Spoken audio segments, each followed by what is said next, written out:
ዝማሬውን ተከታትለን ተመልሰናል በዝማሬው እንደተባረካችሁ እናምናለን የማራናታ የቴሌቪዥን ፕሮግራማችን አሁንም የሚቀጥል ለሚሆነው በቀጣይ ግጥም ወደ እናንተ ይደርሳል በገጣሚ ቢኒያም ለማ ትውልድ የተሰኘውን ግጥም ወደ እናንተ የምናቀርብበት ሰዓት ነው መካር ክርስቲያናዊ ወጎች 11ኛው ዙር መድረክ ላይ የቀረበውን ግጥም በዚህ መልክ ቢኒያም ለማ አቅርቦታል የትውልድ መልክ ምን እንደሚመስል እንደዚህ ቃኝቶታል ተከታትለን እንመለሳለን መልካም ጊዜ ትውልድ በገሊት በተስኪያን ሲታመስ በጠበል ፈለቀ ሀገር ሲተራመስ ትውልድ ተወቀሰ ትውልድ ተወደሰ ትውልድ ተሰደበ ትውልድ ተሞገሰ ይህ ድግስ የተጠራ ዘናጭ ቱሪስት መሳይ 10 ድስት ጥዶ ባንድ ጊዜ አማሳይ ከነብይ አንደበት እጣፈንታ ነጥቆ በእምነት ነጠቃዋጅ ተራቆ ነጥቆ መጥቆ ሁለት ዛፍ ለመውጣት ባንድ ዜ ሲሞክር የተገኘ ወድቆ እንዳት ሰማ ሲሉት አውቆያን ቀላፋ ዕውቀት በማጣቱ አንድ ትውልድ ጠፋ ጠፊውን ፍለጋ የሄደው ትውልድም እስካሁን አልመጣም የጊዜ የዘመን ጎራ ተከፋፍሎ ድብብቆሽ ማለት ለውጥ አያመጣም ያኛው ለወንጌል መታሰር ለወንጌል መገደል ለሃይማኖት በመጽናት ለምነት በመጋደል ዘመን የጨረሰ የድግሱ አዘጋጅ ተፍተፍ ያበዛ በእንባና በለቅሶ ዘመን ያሳለፈ ለሐቅ የተገዛ በድግሱ መሃል ሆታ ስለበዛ በገዛ ድግሱ በገዛ ድንኳኑ ደግሶ ተረሳ ደግሱ መዘንጋት እንቅፋት ነው ለካ በህይወት ለመትጋት ባልተሟላ ድግስ ሳይበላ ጠጥቶ የሰከረ ትውልድ ተወቃሽ ቢሆንም ሙያውን ሳያጣ እንጀራው ሻግቶበት ወጡ ጎርንቶበት ወይኑን አቆምጥቶ ያቀረበስ ትውልድ ተጠያቂ አይሆንም መልሳለ ጠያቂ የለም እንጂ ይሄ ሳኮኩሉ ለማንንም አይበጅ መጠየቅ ነው እንጂ ፍርድ አያውቅም ሰው መቼም ርቱ ትውልድ ሲያጣ አይስተዋልም የሚመልሰው ለስጋ ልጆቹ ከሚያደላ አባት እየተወለደ ስንቱ ልፍረድ ብሎ ፍትህ አንጋደደ ባለጌ ልጅ ሲታይ የማን ልጅ እንዲባል ታውቃለሽ አውቃለሁ በቀየሱት መንገድ በደለደሉልን ሄደሻል ሄጃለሁ እውነቱን ካልካድን በፈዘዘ ካርታ እየተመራራን ሁልሽም ጠፍተሻል እኔም ጠፍቻለሁ ወትሮም የልጅ ነገር ቢያቦካ ያስመካ ለራታ ያበቃም ባጓጉል ግሳንግስ ሆዱን ለሚሞላ ከርሳ ያጠረቃም ይሉንየል ይሁን የሚቦካ ዱቄት የሚጋግር ቅባት በሌለበት ሀገር እርሾና ብረንዶ ራት ሊሆን ነበር እንጃ እርሾ ቢበጠበጥ አይሆንም እንጀራ ወጥ መሆን አይችልም ብረንዶም ከተላ እናምልሃለሁ ሙያው ቢኖረኝም እህሉ ችግር ነው ከኔ ራት አጠብቅ ባለበት ሆነ ቢከፋም ቢለማም የራስህን ሰንቅ ካልሆነም ራብ ያስታግሳል ቀበቶን አጥብቅ አሸንፍጦ ገብክ ልጅነት እርም ነው ለናት ለአባት ምክር መታመን አረጀ እምነት አብዴት ሆነ እውነት እድሜ ያፈጀ አዲስ ዘመን መጣ ዮሴፍን የማያውቅ ንጉስ ነግሶብናል ጡብ ያስጠረበ ያስቦካን ጨቃ መከራ አርጎብናል እስከዛሬ ድረስ እውነቱን ክደናል ጸሎት ስብከታችን መዝሙር ትምርታችን በቃ ተባርከናል እውነታ ቢሆንም ለምድር በረከት ፍጹም ተማርከናል የሰነፍ ፉከራ ያዙ ይልቀቁኝ ነው ሲለቁት መያዝ የቡከን ግብሩ ነው በቡከኖች ዓለም ድፍረት የሚመጣው ለሞት መዘጋጀት በሰነፎች ሀገር ትጋት የሚባለው ለክፋት መጎምጀት አባት በሌለበት ከለላ የሚሆን ልጅ ነህ እንደሚባል አልተገኘም ክስረት ብላቴና ሁሉ ጥፍርን ሞረደ ከገዳይ ተናረት አባትነት ቅንጦት በሆነበት ሀገር ወንድምነት ሚሉት ቅብጠት ሊኖር ነበር አልቦ አባትነት ጠፋ መጋቢነት ተርፎ ቆጶስነት ተርፎ መድረክ ላይ ሲያጋፋ ልብ ላይ የሚደርስ ከለላ የሚሆን ተፈርቶ የሚከበር ወደው የሚታዘዙት አባትነት ጠፋ ጳጳስነት ተርፎ መምሬነት ተርፎ ወንበር ላይ ሲያጋፋ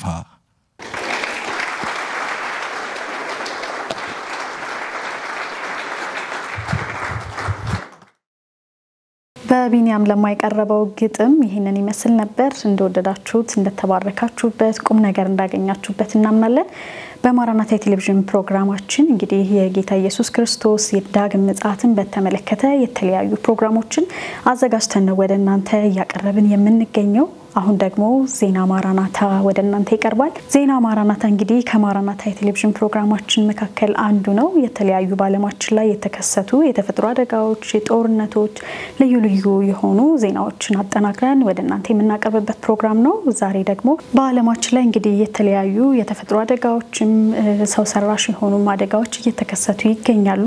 በተለያዩ ጊዜያት እየሰማናቸው ያለናቸው በተለይ ከሰሞኑ ደግሞ በአሜሪካ በካሊፎርኒያ ግዛት በሎስ አንጀለስ ከተማ ከወራት በፊት የሰማነው የሰደድ እሳት አደጋ ነበር። እንዲሁም ደግሞ ከሳምንታትን በፊት በተመሳሳይ ሁኔታ በሰደድ እሳት አሜሪካ እየተጠቃች እንደሆነም ነግረናችሁ ነበር።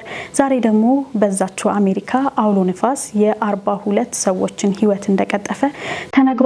ሌሎችንም ዜናዎች ነፃነቷ አቁማ አዘጋጅታ እየጠበቀችን ነው። ተከታትለን እንመለስ። መልካም ጊዜ።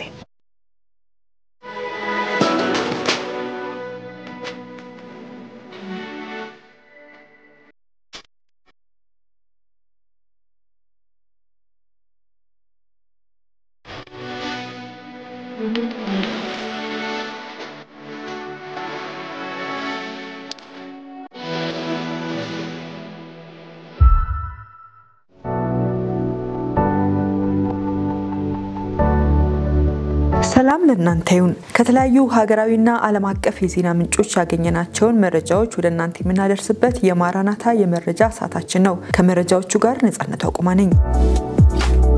በዚህ ዘመን በተለያዩ የዓለማችን ክፍሎች በርካታ ልዩ ልዩ የተፈጥሮ አደጋዎች ሲከሰቱ ይታያል። ከፍተኛ ሙቀትና ከፍተኛ ቅዝቃዜ፣ ጎርፍና የመሬት መንቀጥቀጥ፣ ሰደድ እሳትና አውሎ ንፋስን የመሳሰሉ የተፈጥሮ አደጋዎች ተከስተው በርካታ ሰዎች ላይ ጉዳት ሲያደርሱ እየታየና እየተሰማ ነው። በሀገራችን ኢትዮጵያም ከዚህ በፊት ባልተለመደ ሁኔታ የመሬት መንሸራተትና መንቀጥቀጥን የመሳሰሉ አደጋዎች መከሰታቸውን እየሰማንና እያየን ነው። በተለይም ከቅርብ ጊዜ ወዲህ እየተከሰተ የሚገኘው የመሬት መንቀጥቀጥ የተደጋገመ ብዙዎችን ስጋት ላይ እየጣለ የሚገኝ ሲሆን በአንዳንድ አካባቢዎች ደግሞ ጉዳት በማድረስ ሰዎችን ለመፈናቀል ዳርጓል።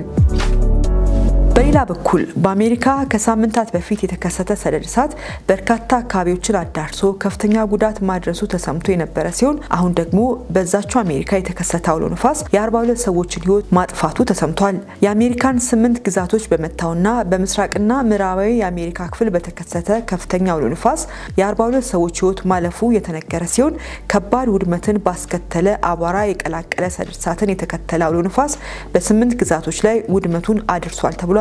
ሚዙሪ፣ ካንሳስና አላባማ ከፍተኛ የሟችና የውድመት መጠንን በቅደም ተከተል ያስተናገዱ ግዛቶች መሆናቸው ሲገለጽ ቀናትን ያስቆጠረው አደጋው ለመብራትና የትራንስፖርት መቋረጥ፣ ለትምህርት ቤቶችና አውራ ጎዳናዎች መዘጋት እንዲሁም ለበርካታ አገልግሎቶች መስተጓጎል ምክንያት ሆኗል ተብሏል። ከ20 ሚሊዮን በላይ ዜጎች ለአደጋው ተጋላጭ መሆናቸውን የአየር ትንበያ መረጃ በማመላከታቸው ይህንን ለመቋቋም የግዛቱ አመራሮች የአስቸኳይ ጊዜ አዋጅ በማወጅ ከፌደራል መንግስት እገዛን እየጠየቁ መሆናቸው ተሰምቷል። በርካታ ቤቶችና ተሽከርካሪዎችን ያወደመው አውሎ ንፋስ በ7 ግዛቶች ከ250 ሺህ በላይ ቤቶችን የኤሌክትሪክ ኃይል አቋርጧል።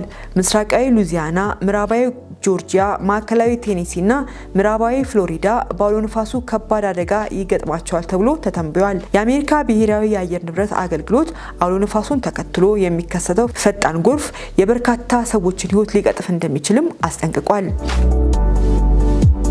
በቀጣዩ ዜና ሞሮኮ ዜጎቿ ለበዓል በግ እንዳያርዱ ማዘዟን ይመለከታል። ሞሮኮ ለ7 ተከታታይ ዓመታት በድርቅ የተመታች ሲሆን ይህን ተከትሎ ሀገሪቱ ካሏት እንስሳት ውስጥ 38% ያህሉን አጣለች ተብሏል። የሀገሪቱ ንጉስ አራተኛ ለህዝባቸው ባስተላለፉት መልእክት ዜጎች በግ ከማረድ እንዲቆጠቡ ትዕዛዝ አስተላልፈዋል። ድርቁን ተከትሎ በሞሮኮ የስጋ ዋጋ ከፍተኛ ጭማሪ ያሳየ ሲሆን ከውጭ ሀገር ተገዝተው ለሚገቡ የስጋና ተያያዥ ምርቶች ላይ የተጣለው ቀረጥም እንዲነሳ ተደርጓል። ገበያውን ለማረጋጋት ሲባልም 100,000 በጎችን ከአውስትራሊያ ያስገባችው ሞሮኮ ዜጎቿ የስጋ አጠቃቀማቸውን እንዲቀንሱም በማድረግ ላይ ትገኛለች ተብሏል። ሞሮኮ ባለፉት 30 ዓመታት ውስጥ የምታገኘው ዓመታዊ ዝናብ መጠን በ53% ቅናሽ ያሳየ ሲሆን ላለፉት 7 ተከታታይ ዓመታትም ድርቅ አጋጥሟታል። ሀገሪቱ አሁን ያጋጠማትን ድርቅ ጉዳት ለመከላከል ውሃ በኮታ በማከፋፈል ላይ ስትሆን የግብርና ስራዎች ደግሞ ክፉኛ ከተጎዱ የስራ ዘርፎች መካከል አንዱ ሆኗል ተብሏል። ወደ ቀጣዩ ንለፍ። ከተወሰነ ጊዜ ተኩስ አቁም በኋላ እስራኤል በፍልስጤም ላይ ከፍተኛ ጥቃት መፈጸም መጀመሯ ተሰምቷል። በዚህ ሳምንት መጀመሪያ ላይ እስራኤል በፈጸመችው ጥቃት የተገደሉ ፍልስጤማውያን ቁጥር 413 መድረሱም ተነግሯል። እስራኤል በጋዛ በፈጸመችው የአየር ድብደባ የተገደሉ ፍልስጤማውያን ቁጥር ከ400 መሻገሩን የፍልስጤም ጤና ሚኒስቴር በዋትስአፕ ገጹ ባጋራው መረጃ ገልጾ 413 ሰዎች መሞታቸውን አስታውቋል። ከሁለት ወራት የተኩስ አቁም ስምምነት በኋላ የተፈጸመው መጠነ ሰፊ የአየር ጥቃት ከ560 በላይ ሰዎችን ማቁሰሉንና በርካታ ሰዎችም አሁንም ድረስ በፍርስራሽ ውስጥ እንደሚገኙ ሚኒስትሩ ገልጿል። ወደ ቀጣዩ ንለፍ። ወራትን አልፎ አመታትን እያስቆጠረ ያለውን የዩክሬንና የሩሲያን ጦርነት ይመለከታል። የአሜሪካው ፕሬዝዳንት ዶናልድ ትራምፕና የሩሲያው ፕሬዝዳንት ቭላዲሚር ፑቲን የ30 ቀን የተኩስ አቁም ስምምነት እቅድ እንዲተገበር ስምምነት ላይ መድረሳቸው ተሰምቷል። ፕሬዝዳንት ትራምፕ ከሩሲያው አቻቸው ቭላዲሚር ፑቲን ጋር ከ1 ሰዓት በላይ የቆየ የስልክ ውይይት ያደረጉ ሲሆን ሩሲያ የዩክሬንን የኃይል ምንጮች መሰረተ ልማቶች ኢላማ እንዳታደርግ መነጋገራቸውን ተዘግቧል። መሪዎቹ አሜሪካና ዩክሬን በሳውዲ አረቢያ የአንድ ወር የተኩስ አቁም እንዲደረግ ያደረጉትን ስምምነት ተግባራዊ ለማድረግ ተስማምተዋል ተብሏል።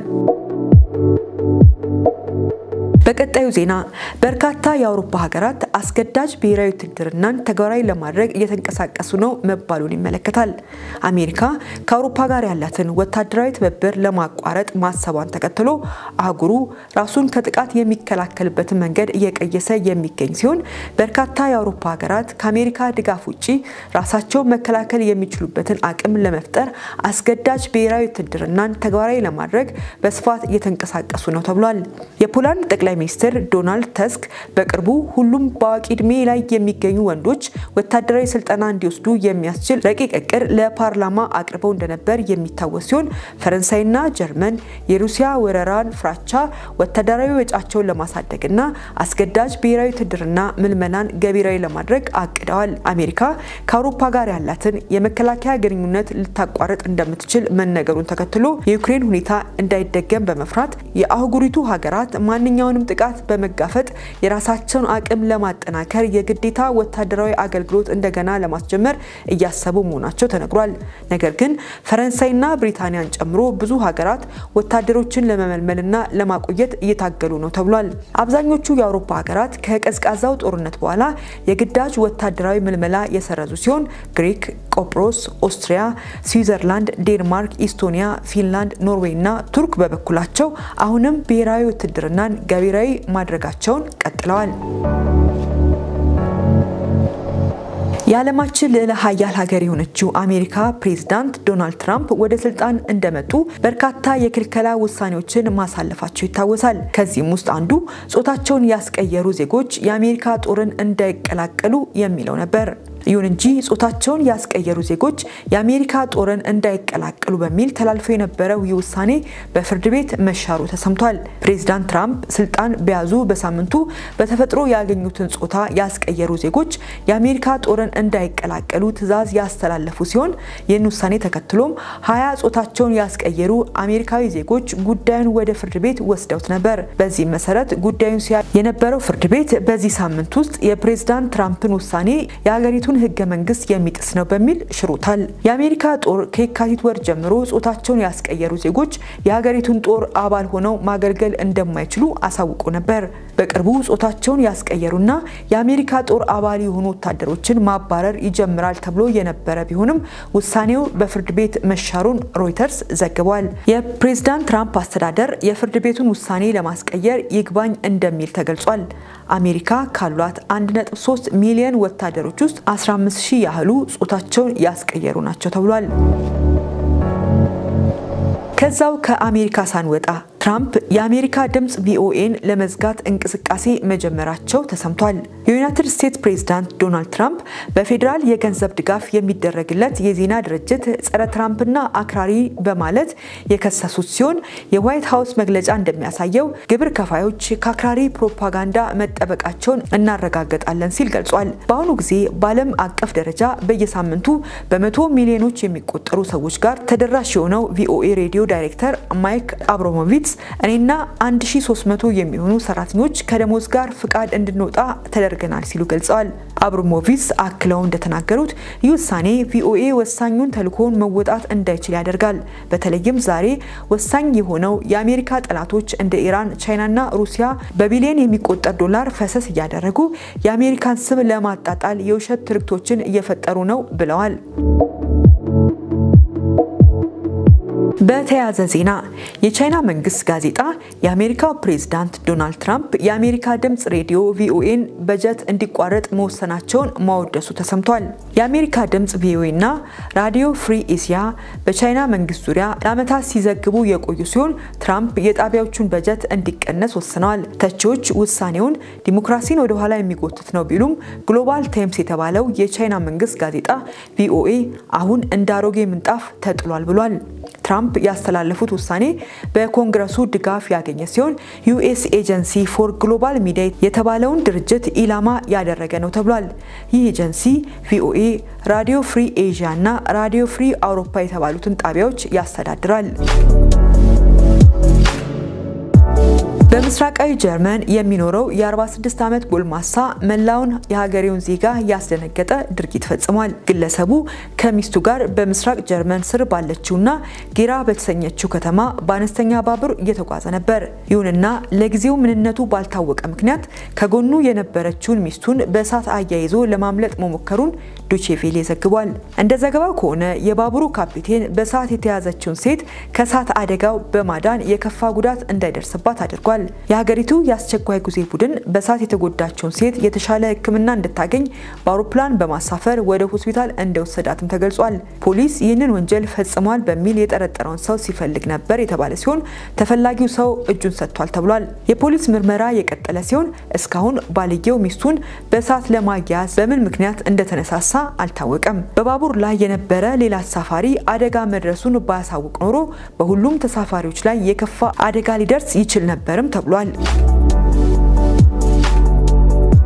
ወደ ቀጣዩ ንለፍ። 4.8 ሚሊዮን ፓውንድ የሚያወጣ የወርቅ ሽንት ቤት መጸዳጃ የሰረቁ ወንበዴዎች ጥፋተኛ ተባሉ ይላል። ዘራፊዎቹ ይህንን ያደረጉት በአውሮፓውያኑ 2019 ዓመተ ምህረት ብሌንሃይም ፓላስ በተባለ ቤተ መንግስት ውስጥ ነው። መጸዳጃው በደማቅ ድግስ ከተመረቀ በኋላ ወደ ውስጥ ገብተው ነቅለው ይዘውት እንደጠፉ የፍርድ ቤቱ መዛግብት ያመለክታሉ። ማይክል ጆንስ ዝርፊያውን በማቀናጀት ጥፋተኛ ሲባል፣ ፍሬድ ዶ ደግሞ ወርቁን ለመሸጥ በመመሳጠር ጥፋተኛ ነው ተብሏል። ቦራ የተባለው ተከሳሽ ደግሞ ወርቁን በማሻሻጥ በሚል ከቀረበበት ክስ ነፃ መሆኑ ተረጋግጧል። የወንበዴ ቡድኑ መሪ ሆኖ ጄምስ ሺን ማረሚያ ቤት የሚገኝ ሲሆን ባለፉት ዓመታት እሱ ባቀነባበረው ዝርፊያ 5 ሚሊዮን ፓውንድ መሰረቁ ተነግሯል። ምንም እንኳን 5 ሰዎች ሽንት ቤቱን ነቅለው ሲወጡ በደህንነት ካሜራ ቢታዩም በቁጥጥር ስር የዋሉት ሺንና ጆንስ ብቻ ናቸው።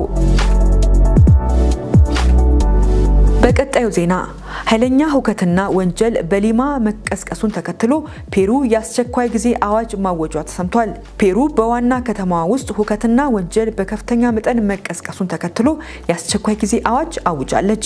በፕሬዝዳንት ዲና ቦልዋርቴ የሚመራው መንግስት ወታደሮቹን በሊማ ከተማ ጎዳናዎች ላይ ማሰማራት የሚያስችል አዋጅ አውጥቷል። ይህ ውጥረት ለሳምንታት የቀጠለው ብጥብጥ የትራንስፖርት ኩባንያዎችን ጨምሮ የንግድ ድርጅቶች ላይ ያነጣጠሩ የወንጀል ቡድኖችን ተጠያቂ አድርጓል።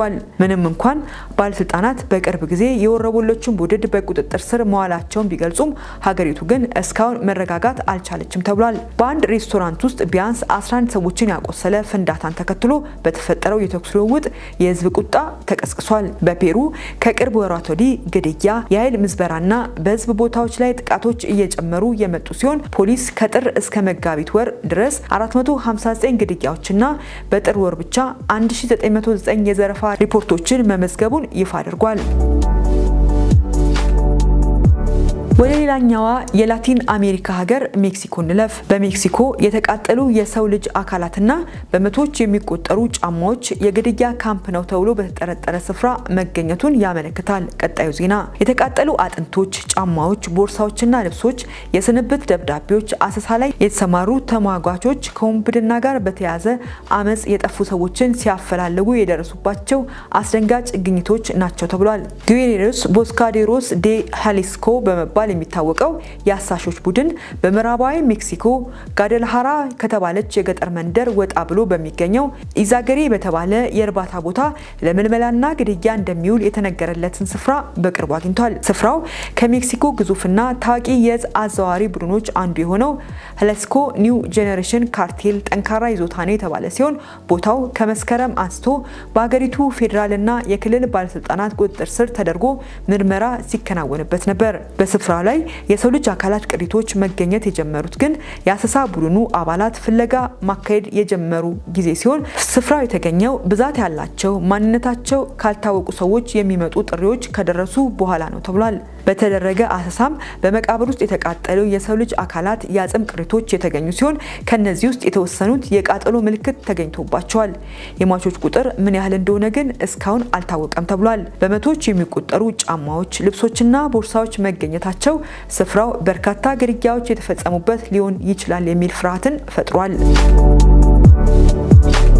ለለቱ የመጨረሻ ወዳደረግነው ዜና እንለፍ። በአሜሪካ በዚህ የመጋቢት ወር መጨረሻ በካንሳስ ግዛት ካፒቶል ውስጥ ጽንስ የማስወረድ መብትን በመደገፍ ሊደረግ የታቀደን የሰይጣን አምላኪዎች ጥቁር ስብሰባን የሚቃወም እንቅስቃሴ መጀመሩ ተነገረ ይላል። በካንሳስ ስቴት ሃውስ ውስጥ ሊደረግ የታቀደው ይህንን ሰይጣናዊ ጥቁር ስብሰባ በመቃወም እግዚአብሔርን የሚፈሩ አሜሪካውያን ቡድን የተቃውሞ ሰልፍ ሊያደርጉ መሆኑ ተሰምቷል። የቲኤፍፒ ስቱደንት አክሽን የተባለ የአሜሪካ የባህል የቤተሰብና ማህበረሰብ ጥበቃ ማህበር ፕሮጀክት የሰይጣን አምላኪዎች የማዘጋጃ ቤቱን አዳራሽ ውስጥ ህግ አውጪዎችን ለሰይጣን ክብር መስጠትና በቤተክርስቲያን ላይ የስድብ ንግግር ለማድረግ ማቀዳቸውን ተከትሎ መጋቢት 28 ቀን የተቃውሞ ሰልፍ እያዘጋጀ ነው ተብሏል። በሰይጣን አምላኪዎቹ የቀረበው ጥሪ በካንሳስ በሚገኘው የቶፒካ ካፒቶል ህንጻ ወይም ማዘጋጃ ቤት በመናደርገው ሰይጣናዊ ስነ ስርዓት ላይ ይቀላቀሉን፣ ግቢውንና ህግ አውጪዎችን ለሰይጣን ክብር እንሰጣለን፣ ጥቁር መስዋዕትም እናቀርባለን፣ ካንሳስ በሉሲፈር ጥቁር ነበልባል ትታቀፋለች የሚል ነው ተብሏል። እግዚአብሔርን የሚፈሩ አሜሪካውያን የተባለ ቡድን ይህንን በመቃወም አቤቱታውን ለመንግስት ለማሰማትና ክስተቱን ለማስቆም እንቅስቃሴ እያደረገ ሲሆን ይህንን ለማከናወን ባዘጋጀው የፊርማ ማሰባሰብ ላይ እስካሁን ከ83000 በላይ ሰዎች መፈረማቸውን ተሰምቷል። የቲኤፍፒ ቃል አቀባይ የሆኑት ጆን ፖል ፋብሪሲዮ ለክርስቲያን ፖስት እንደተናገሩት ያገኘነው ምላሽ በጣም ጥሩ ነው። ይህ ጩኸት አሜሪካውያን በእግዚአብሔር ላይ የሚደረግን ስድብ ሲያዩ ዝም እንደማይሉ የሚያሳይ ነው ብለዋል። ቡድኑ የሰይጣን አምላኪዎቹ ስነ ስርዓቱን ከማከናወናቸው ከቀናት በፊት በቶፒካ አቤቱታዎቹን ለማቅረብ ያቀደ ሲሆን ለግዛቱ ገዢ ላውራ ኬሊ ይህንን አጸያፊ ዝግጅት እንዲሰርዙ የመጨረሻ እድል የሚሰጥ ነው ተብሏል። የካንሳስ ግዛት ገዢ ላውራ ኬሊ በጉዳዩ ላይ በሰጡት አስተያየት እንደ ገዢነቴ ይዘቱ የቱንም ያህል አጸያፊ ቢሆንም የተቃዋሚዎችን የመናገርና ሐሳብን በነጻ የመግለጽ ህገ መንግስታዊ መብቶችን የመጠበቅ ግዴታ አለብኝ። እነዚህ መብቶች በህገ መንግስቱ የተጠበቁ በመሆናቸው የገዢው ጽፈት ቤት ለእንደዚህ አይነት ድርጊቶች ምላሽ የመስጠት ወይም የመሰረት ስልጣኑ ውስን ነው ብለዋል። ለለቱ ያዘጋጀንላችሁ ከተለያዩ ዓለም አቀፍ መገናኛ ብዙሃን ያሰባሰብናቸው የማራናታ ዜናዎች እነዚህ ነበሩ። ከቀሪዎቹ የማራናታ ዝግጅቶች ጋር መልካም ቆይታ ይሁንላችሁ። ሰላም ለእናንተ ይሁን።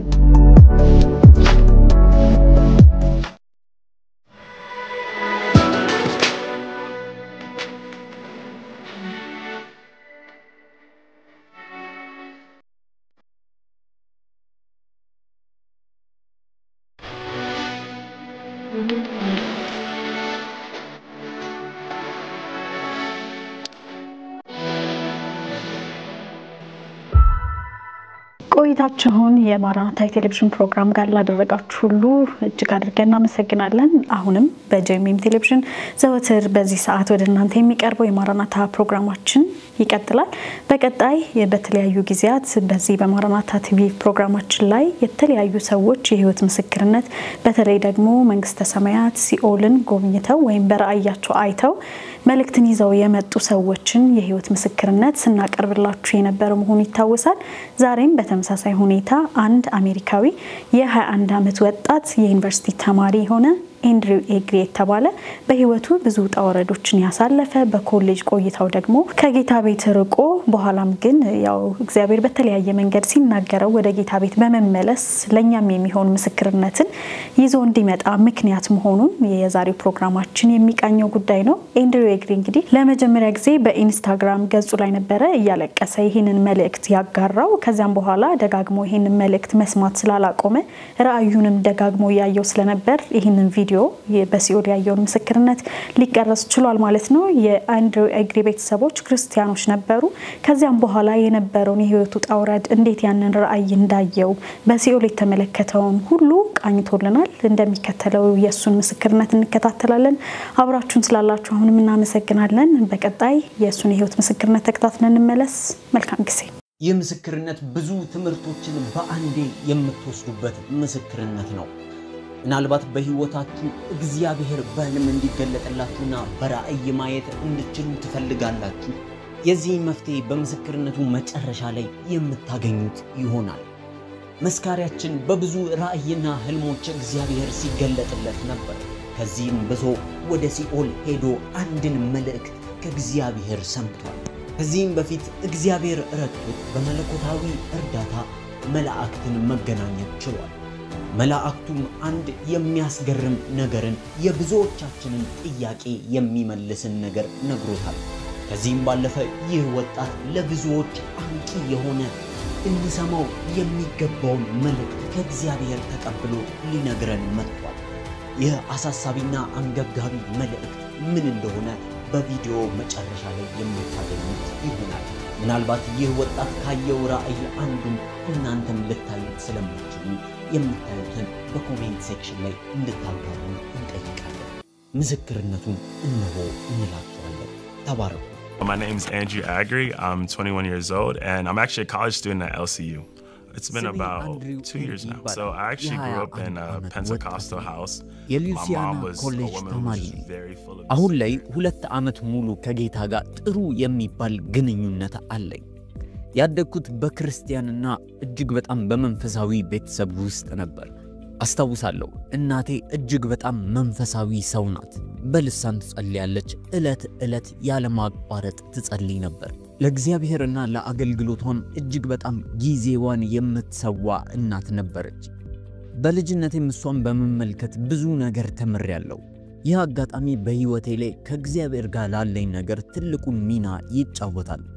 ትዝ ይለኛል የእናቴ እናት ወይም ደግሞ አያቴ በሞተች ጊዜ እናቴ የነበራት ጥንካሬ ምን ያህል እንደነበርና አሁንም ቢሆን በእግዚአብሔር ቃል መታነጽና መጸለይ እንዳላቆመች ስመለከት እጅግ በጣም ውስጧ ጠንካራ እንደነበር ተረዳው። ከዚህም በኋላ የሃይስኩል ተማሪ ወይም ደግሞ 11ኛ ክፍል እያለሁ እናቴ በቤት ውስጥ የመጽሐፍ ቅዱስ ጥናት ቡድን አዋቅራ ቤት ውስጥ መጽሐፍ ቅዱስን ያጠኑና ይጸልዩ እንደነበር ይህን ትጋታቸውን ለረጅም ጊዜ አቆይተውታል። በዚህም ጊዜ እኔ ወጣት ስለነበርኩኝ ወደ ቤተ ክርስቲያንና ስባል የተለያዩ አይነት ምክንያቶችን እደረድር ነበር። ነገር ግን አሁን በቤት ውስጥ ከሆነ በኋላ እኔም አርፌ መጽሐፍ ቅዱስ ጥናቴን ጀመርኩ። በእርግጥ እናቴ እጅግ በጣም መንፈሳዊ ሰው ነበረች። ነገር ግን እኔ መንፈሳዊ እናት ነበረኝ እንጂ ከእግዚአብሔር ጋር ቅርርቦሽ ወይም ደግሞ ከእግዚአብሔር ጋር የግል ግንኙነት አልነበረኝም። ለማንም ሰው ግን እኔ ጌታ ኢየሱስ ክርስቶስን እንደ ግል አዳኜ አድርጌ ተቀብያለሁ ልል እችላለሁ። ነገር ግን ከኢየሱስ ክርስቶስ ጋር የግል የሆነ ህብረት አልነበረኝም። እንደ ብዙ የክርስቲያን ልጆች ክርስትናን በውርስ እንጂ የተቀበልኩት የእውነት በግሌ ህብረት ኖሮኝ አይደለም። ከዚህም በኋላ ጊዜን እየተካ ወደ ኮሌጅ የመጀመሪያ ዓመት ተማሪ ሆኜ ገባው። በተመዘገብኩኝም ሰዓት እናቴ ለረጅም ጊዜ ስለ ክርስትናና እንዴት ከክርስትና ቤተሰብ ወጥቼ ሌሎችን ደግሞ ወደዚህ እምነት መቀላቀል እንደምችል ለብዙ ሰዓታት ታስረዳኝ ነበር። እንዴትስ አድርጌ ከእግዚአብሔር ጋር ያለኝን ህብረት አጥብቄ ማቆየት እንዳለብኝ ለብዙ ደቂቃ ነገረችኝ። ይህ ሁሉ ንግግር የነበረው ወደ ኮሌጅ በመታደርሰኝ ሰዓት በመኪናው ውስጥ ነበር። ነገር ግን የመጀመሪያ ዓመት ተማሪ እያለሁ ፍጹም ተቃራኒ የሆነ ኑሮ ነበር የኖርኩት። ማንም ሰው ከኔ የማይጠብቀውንና እግዚአብሔር የማይፈቅደውን አካሄድ ሄድኩኝ። ገና ወደ ኮሌጅም እንደገባው ለመጀመሪያ ጊዜ የተዋወቅኳቸው የጓደኞቼ ስብስብ እጅግ በጣም የተበላሹና መረን የሚባሉ አይነት ሰዎች ነበሩ። እነዚህም ጓደኞቼ ለመጀመሪያ ጊዜ ከመጠጥ ጋር አስተዋወቁኝ። ወደ ተለያዩ የመሸታ ቤትም ያስተዋወቁኝ ለመጀመሪያ ጊዜ በዚህ ኮሌጅ ውስጥ ያገኘኋቸው የመጀመሪያዎቹ ጓደኞቼ ናቸው። በህይወቴም ለመጀመሪያ ጊዜ ከነዚህ ነገሮች ጋር ተዋወቅኩኝ። በርግጥ አንድ ሰው በቤት ውስጥ እያለ በእናትና በአባቱ ጥላ ከለላ ስር ይሆናል። ነገር ግን ልክ ወደ ኮሌጅ ወይም ደግሞ ወደ ዩኒቨርሲቲ ከገባ በኋላ አዲስ ህይወትን ይጀምራል። ከዚህም በኋላ ቀስ በቀስ መቼም ቢሆን አልገባበትም ብየው የነበረውን ሱስና የሲጋራ ማጨስ ተከተብኩኝ። ከዚህም ይባስ ብሎ ሌሎች ጓደኞችን ተቀላቀልኩኝ። እነዚህ ደግሞ ከቅድሞቹ የባሱ ነበሩ። ምክንያቱም ደግሞ ከነዚህ ጓደኞቼ ጋር በቤት ውስጥ የተለያዩ የወጣቶች ፓርቲዎችና ድግሶችን ማዘጋጀትና ወጣቱን ወደ ጨለማው መምራት ጀመርን። አስታውሳለሁ እነዚህ የምናዘጋጀው ፓርቲዎች በሙሉ ህገወጥ ስለነበሩ ብዙውን ጊዜ የተለያዩ አይነት ጸቦች ይነሳሉ። ከዛም አልፎ ደግሞ ፖሊሶች ይይዙን ነበር። ከፖሊሶች በመሯሯጥ ብዙ ጊዜያችንን እንፈጃለን። በሰዓቱ ይህ መኖር ያለብኝና የሚገባኝ የወጣት ህይወት መስሎ ይታየኝ ነበር። ማንነቴንም በዚህ ህይወት ውስጥ ሆኜ ለማግኘትና ደስታን በዚህ ኑሮ ውስጥ ለመከተል እሞክር ነበር። የሚገርመው ነገር ይህን ሁሉ ነገር እያረኩ እንኳን እግዚአብሔር ከኔ ጋር እንደነበር አውቅ ነበር። አስታውሳለሁ አንድ ምሽት እጅግ በጣም ሰክሬ ወደ ቤት እንኳን ለመሄድ እጅግ አቅቶኝ እየተንገዳገድኩኝ ወደ ቤት እንኳን የመሄጃዬ አቅጣጫ ጠፍቶኝ እያስመለስኩኝ ባለበት ሰዓት ሁለት የማላቃቸው አንድ ወጣት ወንድና ሴት ከየት መጡ ሳይባል ማንነቴን እንኳን ሳይጠይቁኝ እኔን ለመርዳትና ለማገዝ በዛ ውዝግብ ውስጥ በነበርኩበት ሰዓት መጡ። ወደ ምኖርበትም ዶርም ውስጥ ወስደው አስገቡኝ። እነዚህ ሁለት ሰዎች ምንም ያህል አልተጠየፉኝም፣ አልፈሩኝም ነበር። ነገር ግን በንጹህ ልብ እጃቸውን ዘርግተው ለእርዳታ ጠሩኝ። በሰዓቱ በጣም እርግጠኛ የሆንኩበት ነገር ቢኖር እነዚህን ሁለት ሰዎች የላከው ራሱ እግዚአብሔር ነበር። እኔ እንኳን እግዚአብሔርን በማልፈልግበት ሰዓት እሱ ግን ይፈልገኝ ነበር። እንደዚህ እንኳን ሆኖ አሁንም ቢሆን እኔ የራሴን ህይወት መኖር ነበር የፈለኩት። የመጀመሪያ ዓመት የኮሌጅ ቆይታዬ በስካር በዝሙትና እግዚአብሔርን በማያስደስት መልኩ አለፈ። ነገር ግን ሁለተኛ ዓመት እንኳን ከበባው በኋላ ነገሮች በሙሉ እየተባባሱና እየከፉ መጡ። ይባሱኑ ብሎ ወደ ክፍሌ እንኳን የመግቢያ ጊዜን ቀነስኩኝ። በትምህርቴም ላይ የነበረኝን ቆይታዎች በሙሉ መገደብ ጀመርኩ። በዛ ሰዓት ከበፊቱ የበለጠ እዘሙት፣ አጨስና እጠጣ ነበር። አስታውሳለሁ በዚህ ዓመት ላይ ነበረ ከጥልቁ ከመንፈሳዊ ዓለም ጥቃት ይደርስብኝ የነበረው። መጀመሪያው ምሽት አስታውሳለሁ እጅግ በጣም ያስፈራ ነበር። የሚታየኝም እይታ የደበዘዘ ወይም ደግሞ ብዥ ያለ ነበር። በጭንቅላቴም ውስጥ ድምጾችን መስማት ጀመርኩ። ልብ ምቴ እጅግ እየጨመረ መጣ። እርግጥ ከክርስቲያን ቤተሰቦች ስለመጣው ምን እየሆነ እንደነበርና ይህ መንፈሳዊ ጥቃት እንደሆነ ገብቶኝ ነበር። ነገር ግን ሙሉ በሙሉ ይህ ነገር ምን እንደሆነ ማወቅ አልቻልኩም። በጊዜውም ውስጥ ከባድ የሆነ አጣብቂኝ ውስጥ ገባው። ብዙ ሰዎችም በአጣብቂኝ ጊዜያቸውና በከባዱ ጊዜያቸው እግዚአብሔርን እንደሚፈልጉት እኔም በዛ ሰዓት ወደ እግዚአብሔር መጮህ ጀመርኩ። የልጅነቴ አምላክም እንዲታደገኝ ማጸን ጀመርኩ። እግዚአብሔር ሆይ እባክህ እርዳኝ፣ እኔ መሞት አልፈልግም። የሚገርመው ነገር ግን እኔ መሞት አልፈልግም ያልኩት ለሱ ለነሩለት ሳይሆን ለራሴ የፈለኩትን ነገር እንዳደርግ ነበር። ይህ እጅግ በጣም ራስ ወዳድነት ነው። እግዚአብሔር ግን በእውነት ቸር አምላክ ነው። ያ ሰሞን ማለት በህይወቴ ውስጥ እጅግ በጣም ከባድና አስከፊ ጊዜያትን ያሳለፍኩበት ጊዜ ነው። በህይወቴም ውስጥ ወደ ተለያዩ የድባቴና የድብርት ስሜት ውስጥ መግባት ጀመርኩ። ነገሮች በሙሉ በህይወቴ ውስጥ ተማቱብኝ። አስታውሳለሁ በሰዓቱ በውስጤ እጅግ በጣም እየጎደለ ያለ ነገር እንዳለ ይሰማኝ ነበር። አንድ ነገርም ውስጤ አጥብቆ እንደሚፈልግ አውቃለሁ። በሰዓቱ አላስተዋልኩም እንጂ ውስጤ የሚፈልገው ነገር ኢየሱስ ክርስቶስን ነበር። ከዚህ በኋላ ቢጨንቀኝ የክርስቲያን ጓደኞቼና ወንድሞች ጋር ደወልኩና የምሆነውን ነገር ነገርኳቸው። እነርሱም በመቀጠል እግዚአብሔር ይህን ነገር እንደፈቀደውና ሊያስተምረኝ እንደፈለገ ነገሩኝ። ይህን ነገር የሰማሁት ከአንድ ከሁለት ሰው ሳይሆን እጅግ በጣም ከብዙ ሰዎች ነበር። ይህ ለኔ ተደጋጋሚ መልእክት ነው። እግዚአብሔር በእነዚህ ከባድ ጊዜ የሚያሳልፈኝ አንድን ነገር ሊያስተምረኝ እንደፈለገ እንደሆነ በተደጋጋሚ ይነገረኝ ጀመር። ነገሩ ሲበረታብኝም ወደ እግዚአብሔር መጸለይ ጀመርኩ። እግዚአብሔር ሆይ ይህ መልእክት ካንተ እንደሆነ ይገባኛል።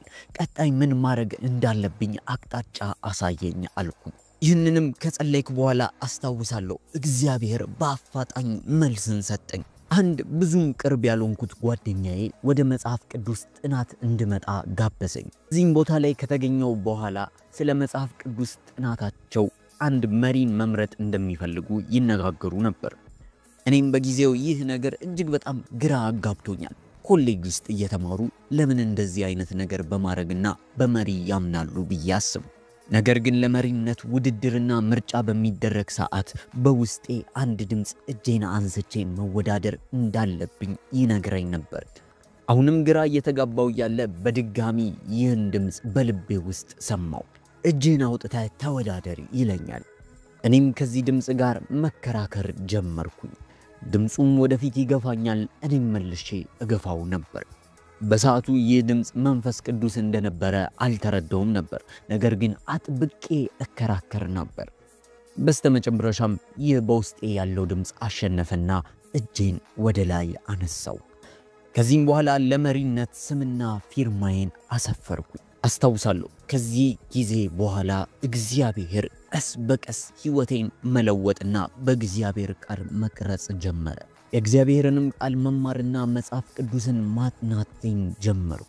ትዝ ይለኛል ልክ በዚህ ጊዜ ነበር የኮሮና ቫይረስ የመጣው። የዚህም ጊዜ ለኔ ትልቁ የለውጥ ዓመቴ ነበር። በዚህም ሰዓት ከእግዚአብሔር ጋር መገናኘትና በግል ህብረት ማድረግ ጀመርኩ። ክፍሌም ውስጥ ሆኜ ለረጅም ሰዓታት የእግዚአብሔርን ቃል አጠናና እሰማ ነበር። የኮሮና ቫይረስ በህይወቴ ውስጥ ከእግዚአብሔር ጋር ላለኝ ልዩ ቦታ ትልቁን ተጽዕኖ ተጫወተ። ከእግዚአብሔርም ጋር ህብረቴን ማድረግ ቀጠልኩኝ። ነገር ግን ይህን ማድረገው ማንም ስላለኝ ሳይሆን ከእግዚአብሔር ጋር የእውነት ፍቅር ስለያዘኝ ነበር። አስታውሳለሁ በዚህ ጊዜ ነው እግዚአብሔር ማታ ማታ በተለያዩ መንገዶች ይገለጥልኝ የነበረው።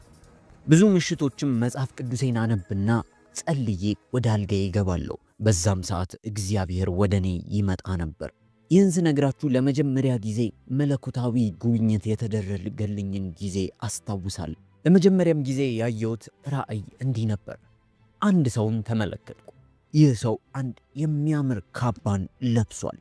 የዚህ ሰው ማንነት እጅግ በጣም ታላቅ እንደሆነና መገኘቱ በዛ ስፍራ ላይ ኃይለኛ እንደሆነ ያስታውቃል። ወዲያውኑ ይህ ሰው ከሰማይ እንደተላከም አወቅኩኝ። ወዲያውኑ እኔም ወደ እግሩ ስር ተደፍቼ መስገድና ማምለክ ጀመርኩኝ። ምክንያቱም ቀጥታ ይህ ሰው ኢየሱስ ነው ብዬ ነበር ያሰብኩት።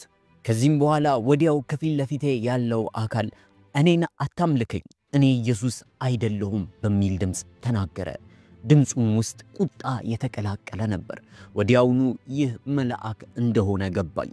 እኔም ይህ መልአክ ኢየሱስ ባይሆን እንኳን ለምክንያት ከፊት ለፊቴ እንደቆመ አወቅኩ። ይህ ሁሉ የሚሆነው በአንድ መኖሪያ ቤት ውስጥ ነበር። ከዚህም በኋላ ይህ መልአክ ተከተለኝ አለና ወደ አንድ ደረጃ አብረን ወጣን። ልክ ደረጃውንም ወተን ከጨረስን በኋላ ይህ መልአክ በድንገተኛ ሁኔታ ተሰወረ። በእርግጥ በቦታው ላይ እግዚአብሔርን ወይም ኢየሱስ ክርስቶስን አላይም ነበር።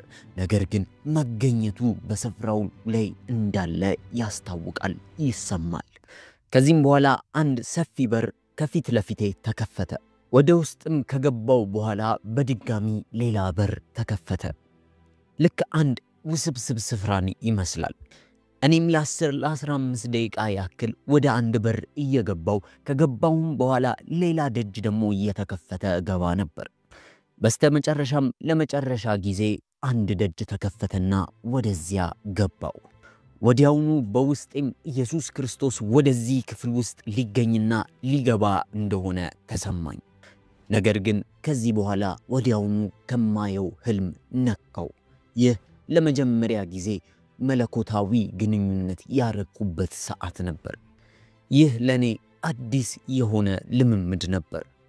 በሰዓቱም በኮቪድ ምክንያት ወደ ቤተሰቦቼ ቤት ተመልሼ ስለነበር እየሮጥኩኝ በመደሰትና በመፈንጠዝ ወደ ታች ወርጄ እናትና አባቴ ክፍል ገባው። ወዲያውኑ እናቴን ከተኛችበት እየቀሰቀስኩኝ ያየሁትን ነገር በሙሉ አጫወትኳት።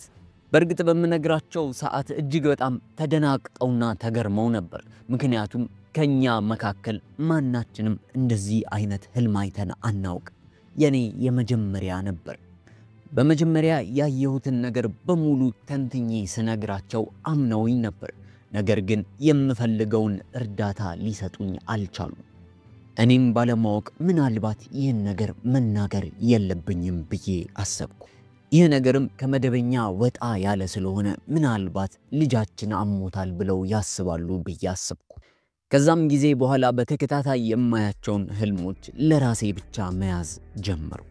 በዚህ መሃል አንድ ማረሳውና ህይወቴን ለዘላለም የቀየረው ራእይን አየው። ከዚህ በኋላ ነው እኔ ይህን ነገር ለሰዎች መናገር እንዳለብኝና ወደ አሳሳቢ ደረጃ እንደደረሰ ያመንኩት። በእርግጥ ያየሁትን ነገር መናገር ትንሽ ይከብዳል። በተለይ ደግሞ ለመጀመሪያ ጊዜ ስለሆነ ይህንን ያየሁትን ነገር የምናገረው በደንብ እንድትሰሙኝ እፈልጋለሁ። ኮሌጅ በሚገኘው መኝታ ክፍሌ ውስጥ ጋደም ብያለሁ። አይኖቼንም ጨፍኜ ልክ ስገልጥ ወደ ተለየ ቦታ ራሴን አገኘሁት። በእርግጥ የት እንደሆነ ማወቅ አልቻልኩም። ነገር ግን እጅግ በጣም የሚያበራና የሚያንጸባርቅ መብራት ይታየኛል። ልክ እንደ ፀሐይ አይነት ኃይል አለው። ይህ መብራት ከመብራትነት ያለፈ ነበር። እጅግ በጣም የተቀደሰ አይነት ሽታም አለው። አውቃለሁ በእርግጥ ይህንን ለመሳል ይከብዳል። ነገር ግን ያየው ብቻ ነው ይህንን ስሜት ሊያውቀው የሚችለው። ወዲያውኑ ከዚህ መብራት ስር በጉልበቶቼ ተንበረከኩኝ። በጉልበቶቼም የተንበረከኩት ፈልጌው ሳይሆን ከውቅናዬ ውጪ በሆነ መንገድ ነው። የክብሩና የመገለጡ ኃይል በፍጹም በፊቱ የሚያስቆም አልነበረም። ክብሩ ሰውነትን የሚወር ያክል ነበር። በጉልበቴም ላይ እያለው ብዙ ነገር ራሴን ጠይቅ ነበር። የሚሆነው ምንድነው? በፊት ለፊቴ ያለው ማን ነው? የእውነት ይህ ነገር በህልሜ ነው በእውኔ ነው እያልኩኝ ራሴን ጠይቃለሁ። እንደዚህ እያልኩኝ ራሴን በመጠይቅበት ሰዓት ከዚህ ኃይለኛ ብርሃን ውስጥ አንድ ሰው እየተራመደ ሲወጣ አየሁት። ልክ ይህ ሰው ከዚህ ብርሃን ውስጥ ሲመጣ ወዲያውኑ ማን እንደሆነ አወቅኩኝ። በዚህ ሰው ማንነት እጅግ በጣም እርግጠኛ ነበርኩኝ። ማን እንደሆነ ጠንቅቄ አወቅኩ። ምንም አይነት ጥርጣሬ አልነበረኝም። ይህ ከፊት ለፊቴ ያለው ኢየሱስ ክርስቶስ ነበረ። እኔም ኢየሱስ ክርስቶስን ላገኘው እንደሆነ ማመን አልቻልኩም። ለዘመናት ስናፍቀው ስለነበረ እጅግ በጣም ተንሰፈሰፍኩ። ቀስ እያለም ወደኔ መራመድ ጀመረ። አልፎኝም ልክ ሲሄድ አንድን ጥያቄ ጠየቅኩት። ኢየሱስ ሆይ አንተ አሁንም እኔን ትወደኛለህ አልኩት። ይህን የጠየቅኩበት ምክንያት ከዚህ በፊት እጅግ ብዙ በደልን ስለሰራሁበት ነው እና ምናልባትም ኢየሱስ ካሁን በኋላ ላይፈልገኝ ይችላል ብዬ ስለማስብ ነበር። እንዴትስ በዛ ልክ በድየው ድጋሚ ሊፈልገኝ ይችላል? ይህማ ሞኝነት ነው የሚል ሐሳብ በውስጤ መጣ። ደጋግሜም ጠየቅኩት። አትወደኝም አልኩት። ካለፈኝም በኋላ ተመልሶ ዞሮ መጣና ፊት ለፊት ተያየን። ከዚህም በኋላ ነቃው። የሚገርመው ነገር ከተነሳው በኋላ አንድ ነገር ተገነዘብኩኝ። ኢየሱስ ክርስቶስ ልክ እንደዛ አይነት ጥያቄ ስጠይቀው አዎ ልጄ እወድሃለሁ አላለኝም። ነገር ግን እይታው ብቻ በቂ ነበር። ለሁሉም ጥያቄዎቼ ኢየሱስን ፊት ለፊት መመልከት፣ አይኖቹን ማየት ብቻ መልስ ይሆናል። ከዚህም በኋላ ወዲያውኑ በውስጤ ኢየሱስ እንደሚወደኝ ተሰማኝ። ይህንንም ራእይ ካየው በኋላ በመንፈሳዊ ሕይወቴ መቀጣጠል ጀመርኩ። ይህን ነገር ለረጅም ዓመታት እስከ ዛሬ ድረስ ተናግሬው አላውቅም። ምክንያቱም ደግሞ ሰዎች አብዷል ብለው ያስባሉ ብዬ ስለማስብ ነው። ነገር ግን ከጊዜያት በኋላ መንፈስ ቅዱስ ይህን ነገር እንድናገር ስላስጠነቀቀኝ ነው ወደዚህ መጥቼ የምናገረው። ከዛ በኋላ ለተወሰኑ ጓደኞቼ መናገር ከጀመርኩ በኋላ ይህን ነገር እኮ ለራስ ማቆየት የለብህም ይህን ያየኸው ለብዙዎች እንድትናገር ነው ብለው አሳምነውኝ አሁን ወደ እናንተ መጥቼ ይህን ነገር እመሰክርላችኋለሁ። ከዚህም በኋላ እንኳን ዲያብሎስ በብዙ መንገድና ሁኔታዎች ሊሸነግለኝ ይሞክር ነበር። ያየኸው እኮ እውነት አይደለም እግዚአብሔር የእውነት ይወደኛል ብለህ ታስባለህ እያለ ወደ አይምሮዬ ውስጥ የተበከሉ ሐሳቦችን ይከተ ነበር። ከጥቂት ወራትም በኋላ በድጋሚ ኢየሱስ ክርስቶስን አየሁት። ከዚህም በኋላ በውስጤ አንድ መረዳት ሆነ። ኢየሱስ ክርስቶስ ይህንን ነገር የሚያደርገው ለመዝናናት ሳይሆን በእውነት አንድ ሊናገረው የፈለገ ነገርና በምክንያት እንደሆነ ገባኝ። በሕይወቴም ውስጥ አንድ ጥሪን እያደረገ እንደሆነ አወቅኩ። ነገር ግን በዚህ ሁሉ መሃል መፍራት ጀመርኩ። ምክንያቱም ደግሞ እግዚአብሔር ለሚሰጠኝ ኃላፊነት ምናልባት ብቁ ሆኜ ባልገኝስ የሚል ጥርጣሬ በውስጤ አደረብኝ። ከዚህ በኋላ ያየሁትን ህልም አስታውሳለሁ። ወይን ጠጅ ቀለም ነበር። ብዙ ጊዜ ወይን ጠጅ ቀለም ከንግስና ጋር ይያያዛል። አስታውሳለሁ ይህንን መልእክት ወይም ራእይ ካየው በኋላ በፊቴ ተደፍቼ አለቅስ ነበር። ምክንያቱም ደግሞ በዚህ ራእይ ላይ እግዚአብሔር ምን ያህል ቅዱስና የተቀደሰ እንደሆነ እኔ ደግሞ ምን ያህል ኃጢአተኛ እንደሆንኩኝ ተረዳው። ነገር ግን በዚህ ሁሉ እግዚአብሔር አምላክ አልተጠየፈኝም ነበር።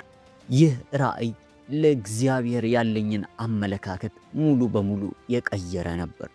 ይበልጥም ድፍረትን ሰጠኝ የእግዚአብሔርን ስም ለሰዎች ሄዶ ለመስበክ። ይህ ለኔ ከእግዚአብሔር ጋር ህብረት የመፍጠሪያ ሰሞን ነበር። ለዛም ነው የተለያዩ አይነት ራእዮችን አያለው። እንዲህም ነው የሆነው። በአንድ ምሽት በክፍሌ ውስጥ አጥብቄ እጸልይ ነበር። በመጸልይበትም ሰዓት እንደ ልማዴ አይኖቼን ጨፍኛለሁ። ከጨፈንኩም በኋላ አንድ እሳት ልክ የሚነካ አይነት እሳት በፊት ለፊቴ መጥቶ ሲወረውረኝ ተሰማኝ። ይህ እሳት በስዕል ላይ የምታዩት አይነት እሳት አይደለም፣ ነገር ግን በስሜታችን የሚሰማ ያክል ያለ እሳት ነበር። ወዲያውኑ ወርውሮም ከቁም ሳጥኔ ጋር አጋጨኝ። ይህ የማየው በህልም ወይም በራእይ አልነበረም፣ በእውኔ የሚሆን ነገር ነበር። ያየው በኋላ ወዲያውኑ ኢንግላንድ ውስጥ የሚኖር አንድ የሚያሰለጥነኝ ሰው ጋር በፍጥነት ደወልኩ። የተፈጠረውንም ነገር ስነግረው ይህ ሁሉ የሚሆነው ምንም እንዳይደልና ችግር እንደሌለው አስረዳኝ። በመቀጠልም ይህ ያየሁት ነገር እግዚአብሔር ለመንፈሳዊ ዓለም አይኖቼን እየከፈተልኝ እንደሆነ ነገረኝ። ሊሆንም ላለው ነገሮች እያዘጋጀኝ እንደሆነ ነገረኝ። ከዚህ ጊዜ በኋላ ወደ መንግስተ ሰማይ ሄደው የጎበኙ ሰዎችን ምስክርነት መስማት ጀመርኩ። እነዚህ ምስክርነቶች መስማት ከጀመርኩኝ በኋላ እግዚአብሔርን አጥብቄ እለምነው ጀመር። ልክ እንደዚህ አይነት መለኮታዊ ራእዮችን ማየት እንድችል መጸለይ ጀመርኩ። በእርግጥ ይህን ጸሎት ለተወሰኑ ጊዜያቶች ጸለይኩኝ፣ ነገር ግን ምንም አዲስ ነገር አልተፈጠረም ነበር። ልክ አንዳንዴ የተለያዩ አይነት ጸሎቶችን ጸልየን ያልተመለሰ ይመስለናል፣ ነገር ግን እግዚአብሔር ትክክለኛውን ጊዜ እየጠበቀ ስለሆነ ነው። እግዚአብሔር አይዘገይም፣ አይቸኩልም።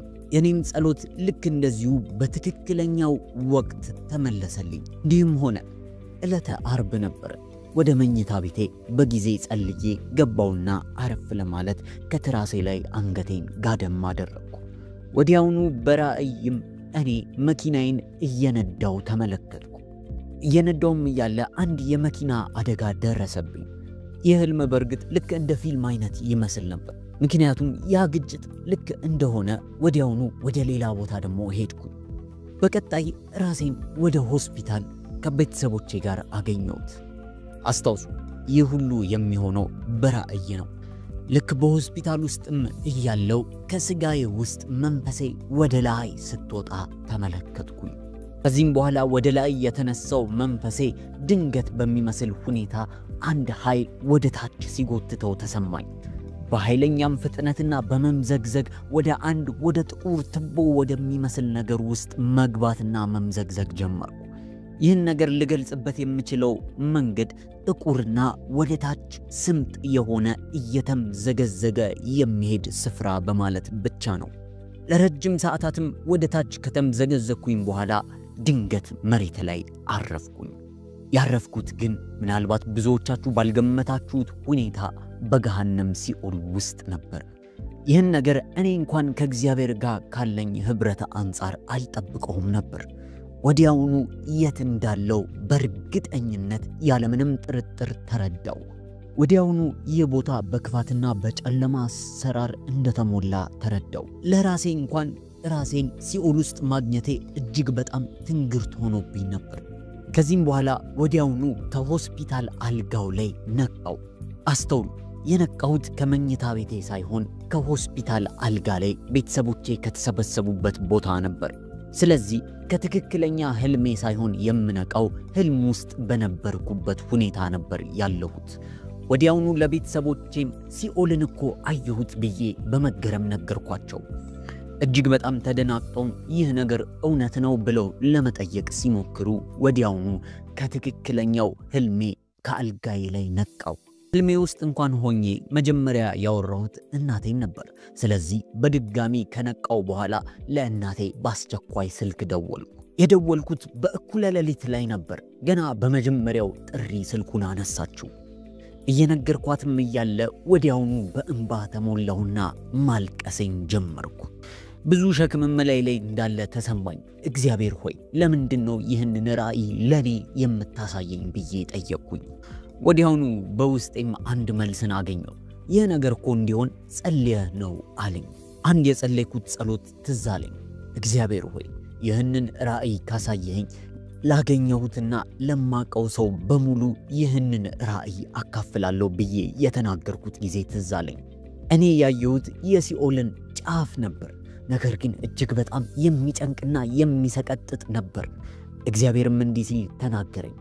እኔ ለሰዎች የመጣሁት ወደዚህ ስፍራ እንዳይገቡ ነው አለኝ። ይህን ሁሉ ነገር ካየው በኋላ ከእግዚአብሔር እንደሆነ እንዲያረጋግጥልኝ መጸለይ ጀመርኩ። ይህ ከእግዚአብሔር እንደሆነ ካረጋገጥኩም በኋላ በመጀመሪያ ያደረኩት ወደ ኢንስታግራም ገጼ በመሄድ ይህን ያየሁትን ነገር ለሰዎች ማካፈል ጀመርኩ። እጅግ በጣም እያለቀስኩ ነበር የተናገርኩት። ያ የለቀቅኩት ቪዲዮ እስካሁን ድረስ አለ። ነጋታውም ተነስቼ መደበኛ ውሎዬን ጀመርኩኝ። ነገር ግን በዚህ ሁሉ ጊዜያት ውስጥ ከእግዚአብሔር ያየሁት ራእይ እንደሆነ ለማረጋገጥ ለእግዚአብሔር እጸልይ ነበር። ነገሮች በሙሉ ከሱ እንደሆነ እንዲያረጋግጥልኝ እፈልጋለሁ። ምክንያቱም በፍጹም ከሱ ያልሆነን ነገር ለሰዎች ማካፈል ስለማልፈልግ ነበር። ይህን ሁሉ የምጸልየውና የማደርገው የነበረው መኪና እየነዳው ነው። እየነዳው የነበረው በአንድ የሚታወቅ ድልድይ ላይ ነው። በኋላ አንድ ትልቅ መኪና ከኋላ መጣና የመኪናዬን ጫፍ ነካ አደረገው። አስተውሉ፣ በፍጥነት እየሄድን ስለነበረ ትንሽ ንክኪ እንኳን መኪናችሁን ከቁጥጥር ውጪ እንዲሆን ያደርግ ነበር። እኔም ከዚህ በኋላ እንደምንም መኪናዬን ለመቆጣጠር ሞከርኩና ወደ ጥግ ወጥቼ ማሰብ ጀመርኩኝ። እጅግ በጣም ተገረምኩ። ምክንያቱም ከዚህ በፊት በህይወቴ ለአንድ ጊዜ ብቻ ነው መኪና አደጋ ያጋጠመኝ። ወዲያውኑ በህልሜ ያየሁትም ነገር ትዝ አለኝ። እንደ ትላንትና መኪና አደጋ ሲደርስብኝ አይቼ ዛሬ ላይ መሆኑ እጅግ በጣም አስገረመኝ። ይህ ለኔ እግዚአብሔር ያረጋገጠልኝ ሰዓት ነበር። ነገር ግን ከዚህ ሁሉ ነገር በኋላ ለእግዚአብሔር አልታመንኩለትም ነበር። ምክንያቱም ደግሞ እግዚአብሔር ያንን ራእይ የሚያሳየኝ ከሆነ ላገኘሁት ሰው በሙሉና አብሮኝ ላለ ሰው እንደምናገር ቃል ገብቼ ነበር። ነገር ግን ከአንድ ኢንስታግራም ቪዲዮ በኋላ ምንም ነገር አልተናገርኩም። በርግጥ እግዚአብሔር አንድን ራእይ ካሳየኝ በኋላና እኔ ምንም እንዳልተፈጠረ ከሆንኩኝ በድጋሚ ራእዩን ያሳየኝ ነበር። ምክንያቱም ደግሞ እግዚአብሔር እንድነግርለት ይፈልጋል። ይህንንም ራእይ ካየው ከጥቂት ወራት በኋላ ሌላ ራእይ ማየት ቻልኩኝ። በዚህ ራእይ ልክ እንደ ቀድሞ ጊዜ መኪናዬን እየነዳው ነበር። ነገር ግን በተለያየ አስፋልት ነው። ልክ እንደ ቀድሞ ሁሉ የመኪና አደጋ ደረሰ። በዚህ ሰዓትም ልክ እንደ ቀድሞ ሁሉ ከስጋዬ ውስጥ መንፈሴ ስትለይ ተመለከትኩኝ። ነገር ግን እንደ ቀድሞ የተለያየ ቦታ እየሄድኩኝ እየተምዘገዘኩኝ አልወረድኩም። ይልቁንስ ቀጥታ ራሴን በሲኦል ውስጥ አገኘሁት። ከቀድሞ በሚለይ ሁኔታ እጅግ በጣም ኃይለኛ ሙቀት ነበር። በዛ ስፍራ ላይ በርግጥ መቋቋም የማትችሉት ያክል ሙቀት አለ። ይህ ሙቀት ለኛ ሰውነት የተሰራ አይነት ሙቀት አይደለም። በዚህ ራእይ ውስጥም በህይወቴ ለመጀመሪያ ጊዜ በጆሮ የሚደመጥና የሚሰማ የእግዚአብሔርን ድምጽ አዳመጥኩኝ። ይህ በልብ ውስጥ ወይም በመንፈስ ውስጥ ሳይሆን በጆሮ የሚሰማ ድምጽ ነው። ይህ የተናገረኝ መልእክትም ግልጽና ቀጥተኛ ነበር። ሂድና ልጆቼ ንስሐ እንዲገቡ ንገራቸው አለኝ። ይህ ድምጽ በመደጋገም ይነግረኝ ነበር። በስፍራውም ላይ ሆኜ ያለማቋረጥ እሰማለሁ። ይህን ነገር እግዚአብሔር እየተናገረኝ እንደሆነ ተረዳው። በሚናገረኝ ሰዓት አንድ ነገር አስተዋልኩኝ። ይህን ነገር የሚነግረኝ ቁጣ በነበረው ድምጽ ነበር። ምንም ነገር በተደጋጋሚ ከሰማው በኋላ ድንገት ከማየው ህልም ነቃው። ከዚህ በኋላ ግን ፍጹም ፍርሃትን ከልቤ ውስጥ አስወገድኩና በመጀመሪያ ከነቃው በኋላ ያደረኩት እየሮጥኩኝ ለጓደኛዬ የሆነውን ሁሉ በስርዓት ተናገርኩ። ከመጀመሪያውም ያየሁት ራእይ ጀምሮ እነግረው ጀመር። ከዚህ በኋላ በልቤ ውስጥ ይሸክም አደረ። ለማንም ሰው ለመናገር ክፍት ሆንኩኝ። ምክንያቱም እግዚአብሔር ይህንን ነገር ሲያሳየኝ እየቀለደ ወይም ደግሞ ለጨዋታ አይደለም፣ ነገር ግን የእውነት ልጆቹ እንዲያውቁ ስለሚፈልግ ነው። ድሮ ላይ እንደዚህ አይነት ራእዮችን በማይ ሰዓት ለሰዎች ለመናገር ያስፈራኝ ነበር። ምክንያቱም ሰዎች ምን ይላሉ ብዬ አስባለሁ። ምናልባትም እብድ ነው ወይም ደግሞ ያ ራእይ የሚያየው ልጅ ተብሎ ስም እንዲወጣልኝ ስለማልፈልግ ነው። አሁን ላይ ግን በድፍረት ይህንን የእግዚአብሔርን ድምጽ ለሰዎች ሁሉ ለመናገር አልፈራም። ይህ ደግሞ ግዴታዬም ኃላፊነቴም ስለሆነ ነው። እግዚአብሔርም ብዙ ቦታ ላይ ይህን ነገር እንድናገር እድልን አመቻችቶልኛል። ይህን ነገር ለመንፈሳዊ አባቴ ከነገርኩት በኋላ በቤተ ክርስቲያን ውስጥ ምእመን በተሰበሰበበት ቦታ እንድናገረው አደረገኝ። በርግጥ ገና ማይኮቹን በእጄ ስጨብጥ ምን መናገር እንዳለብኝ አላውቅም ነበር። ነገር ግን ሙሉ በሙሉ መንፈስ ቅዱስ ስፍራውን ተቆጣጠረና መንፈስ ቅዱስ እግዚአብሔር ራሱ ማውራት ጀመረ። በኔም አፍ ተጠቅሞ እግዚአብሔር ተናገረ። እግዚአብሔር ይህንን ያሳየኝ ትውልድን እንዳስጠነቅቅና እንዳነቃ ነው። በኔ ትውልድ ውስጥ ያሉት አብዛኞቹ ሰዎች ስለ ንጥቀት፣ ስለ ዳግመኛ የኢየሱስ ክርስቶስ መምጣት እንዲሁም ደግሞ ስለ መንግስተ ሰማይና ሲኦል አያምኑም። ይህ ደግሞ በክርስቲያኖችም አለ። ክርስቲያኖች እንኳን የእግዚአብሔር ቃል ላይ የተጻፈውን ነገር የማያምኑበት ጊዜ ደርሷል። ለዛም ነው እግዚአብሔር አባት ብዙዎችን ማንቃት ይፈልጋል። ብዙ ጊዜ ስለ መንግስተ ሰማይና ስለ ገሃነም እንሰማለን። ነገር ግን ምን ያህል እነዚህ ቦታዎች እውን እንደሆኑ አልተረዳነውም። እነዚህ ቦታዎች ውስጥ ከገቡ በኋላ መውጣት የሚባል ነገር የለም። ዛሬ በዚህ ስፍራ የተገኘሁት ለዚሁ ምክንያት ነው። እግዚአብሔር ለእናንተ ያሳየኝን ነገር እንድናገር ይፈልጋል። ንስሐ እንድትገቡና አካሄዳችሁን ከሱ ጋር እንድታስተካክሉ ይሻል። በመንግስተ ሰማይና በሲኦል ብቻ ሳይሆን መንፈሳዊ ዓለም ምን ያህል እውንና እውነት እንደሆነ እንድታውቁ ይፈልጋል። አንድ ነገርን ልነግራችሁ እወዳለሁ። እግዚአብሔር ይህን በመሰሙት በእያንዳንዳችሁ ላይ በግል ህብረትን ይፈልጋል። ምናልባት እኔ እንዳየሁት አይነት ራእይ ላታዩ ትችላላችሁ። ምናልባትም ደግሞ እድሉ ደርሷችሁ ልታዩ ትችላላችሁ። ነገር ግን እግዚአብሔር እናንተን የሚያገኝበት የራሱ የሆነ የተለየ መንገድ አለው። በእርግጠኝነት ምናልባት ይህንን ምስክርነት እያያችሁ እኔም ልክ እንደሱ አይነት ከእግዚአብሔር ጋር ግንኙነት ራእዮችን ማየት ፈልጋለሁ የምትሉ ልትኖሩ ትችላላችሁ። አንድ ነገር ላስታውሳችሁ እወዳለሁ። እንደዚህ አይነት ራእዮችንና ህልሞችን ማየት ከፈለጋችሁ አንድ ነገርን አድርጉ። እግዚአብሔርን በድብቅ ቦታ ላይ ፈልጉት። ይህን ስል ደግሞ በራችሁን ዘግታችሁ እግዚአብሔርን ፈልጉት እያልኩ ነው። የእግዚአብሔር ቃል በማቴዎስ ወንጌል ምዕራፍ 6 ቁጥር 6 ላይ ሲናገር እንደዚህ ይላል፣ አንተ ግን ስትጸልይ ወደ እልፍኝህ ግባ፣ መዝጊያህንም ዘግተህ በስውር ላለው አባትህ ጸልይ፣ በስውር የሚያይህ አባትህም በግልጥ ይከፍልሃል ይላል። ስለዚህ ይህን ነገር በሕይወታችሁ እንድትለማመዱት አበረታታችኋለሁ። በእግዚአብሔር ላይ ዘወትር ታመኑ። እግዚአብሔርን በፈለጋችሁት መጠን እግዚአብሔር ይገለጥላችኋል። በመጨረሻም አንድ ማስተላለፍ የምፈልገው መልእክት ንስሐ እንድትገቡ ነው። በዚህ ሰዓት ካለባችሁ ማንኛውም ነገር አሁኑ ንስሐ ግቡ። የመዳን ቀን አሁን ነው። ይህን የመንቂያ መልእክት ለብዙዎች እንዳጋራው God brought me to share all of this because he wants me to let people know that not only is it real from a heaven and hell perspective, but like how real the supernatural realm is and how as believers we all have access to that because of what Jesus has done. ይህን ትርጓሜ ከእንግሊዘኛ ወደ አማርኛ በቀጥታ የተረጎምንላችሁ አማርኛ ቲዩቦች ነን። ስላዳመጣችሁን እናመሰግናለን። ተባረኩ። በተለያየ ቦታ በተለያየ ሁኔታ በስራ ላይ እንዲሁም ደግሞ ከቸርች መልስ ቤታችሁ ላይ ቁጭ ብላችሁ ይህንን ፕሮግራም እየተከታተላችሁ ላላችሁ ሁሉ ጌታ ኢየሱስ አብዝቶ ይባርካችሁ። ዛሬ የማራናታ ፕሮግራም በዚህ መልኩ ወደ እናንተ ሲቀርብ ቆየ። ሳምንት ደግሞ በአዲስ ፕሮግራሞች ወደ እናንተ የምንደርስ ነው የሚሆነው። ፕሮግራሙን እየመራው ከመላው የዝግጅታችን ክፍል ጋር በጋራ በመሆን እኔ ኢቨንት ተስፋዬ አብሬ ቆይታ አድርጌያለሁ። ሐሳብና አስተያየት ካላችሁ ደግሞ ስክሪናችን ላይ በመታየት የስልክ ቁጥር በመደወል ወይም ደግሞ በጽሁፍ መልእክት ልታደርሱን ትችላላችሁ።